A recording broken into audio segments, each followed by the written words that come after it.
I locked my sister's 6-year-old son in the bathroom for an hour after he went completely wild. Now she's furious and won't talk to me. Last weekend, my sister, 26F, asked me, 28M, to watch her 6-year-old son, Ryan, for a few hours while she ran some errands. I'm not really comfortable around kids, but I agreed because it was just for a short time. I thought, how hard could it be? Plus, I figured it would be a good chance to spend some time with my nephew, even if I wasn't exactly an expert in handling kids. When she left, things started off okay. We watched a movie together, and Ryan had some juice. Honestly, I was relieved things were going smoothly so far. He seemed pretty chill, and I thought maybe it wouldn't be as difficult as I expected. I tried to keep things light and simple, hoping to avoid any major trouble during the few hours he was with me. I'm not used to being responsible for a kid's behavior, so I was trying my best to keep Ryan entertained and calm. It was clear from the start that he had a lot of energy, but as long as he was sitting still watching the movie or sipping his juice, I thought I was in control. Little did I know how quickly things were about to spiral out of control. For about the first 30 or 40 minutes, Ryan was surprisingly well behaved. We watched a movie and he seemed content. I gave him some snacks and juice, and everything seemed pretty normal. It felt like we might actually survive this babysitting stint without too much trouble.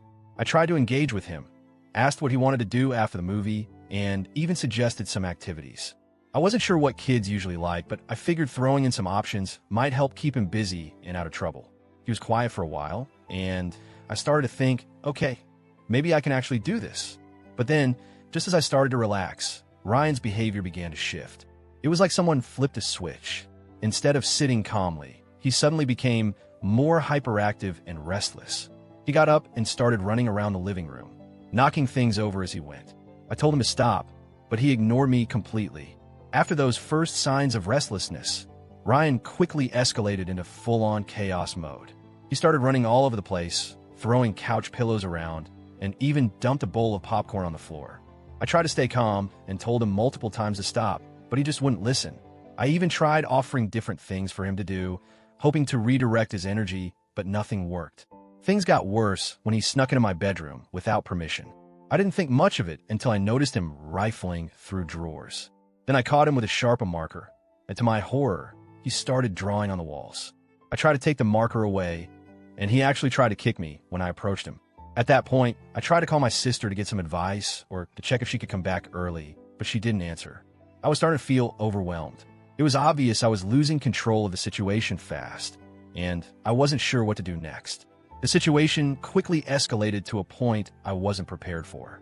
Ryan chased my old dog around the house and pulled her tail. The dog snapped at him, not hard, but enough to scare the kid. Ryan screamed like he had been mauled and then, out of nowhere, threw a mug at the dog. At that moment, I realized things had gotten way out of hand. I was worried about the safety of my dog, my stuff, and honestly, my own safety too.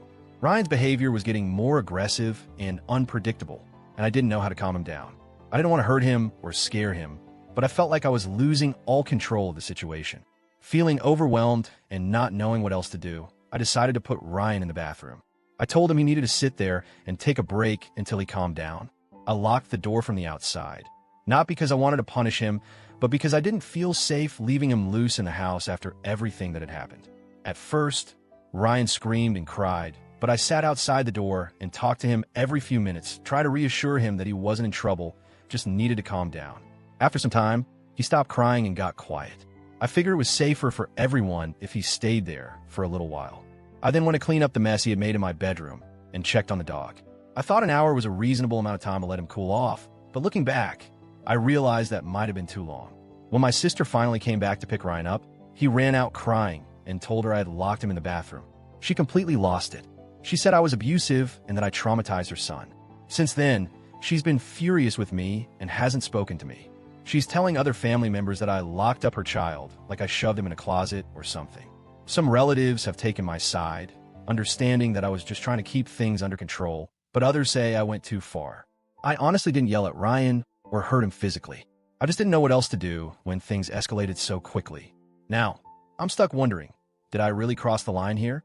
Was locking my nephew in the bathroom for an hour too harsh? Or was I justified in doing what I thought was necessary? I'm genuinely conflicted. I wasn't trying to hurt Ryan, and I wasn't trying to punish him out of anger. I was overwhelmed, scared for my safety and my dog's safety, and honestly didn't know how to handle a child acting so wildly. I tried to be calm and even talked to him while he was in the bathroom. But I also realized that locking a child in a small room for that long might have been the wrong way to handle things. Maybe there were better ways to calm him down or safer ways to manage the chaos. I guess I'm just hoping for some perspective here. Was I the AH for locking my sister's kid in the bathroom? Or was I just doing what any adult would do when pushed to their limit?